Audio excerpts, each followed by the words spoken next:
Hello mga body, narito ang mga pagkain na mabilis magpataba ng manok na kadalasang iniiwasan ng mga handler lalo na sa conditioning.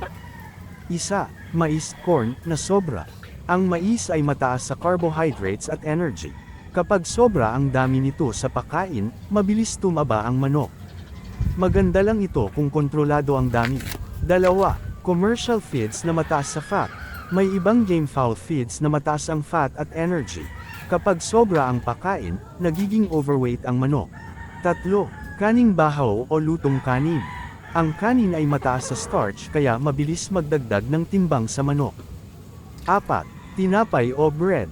Ang tinapay ay mataas din sa carbohydrates at madaling maging taba kapag madalas ibigay. 5. Sobrang munggo. Bagamat may protina ang munggo, kapag sobra rin ang dami maaaring magdulot ng bigat sa katawan. 6. Mga matatamis na halo sa tubig. Tulad ng asukal o molasses sa tubig kung madalas ibigay ay nakakadagdag din sa timbang. Tip ng mga veteranong handler. Sa conditioning, mas gusto nila ang balanced at kontroladong pagkain tulad ng oats, wheat, konting pellets, kaunting munggo. Layunin ito na magaan pero malakas ang manok sa laban.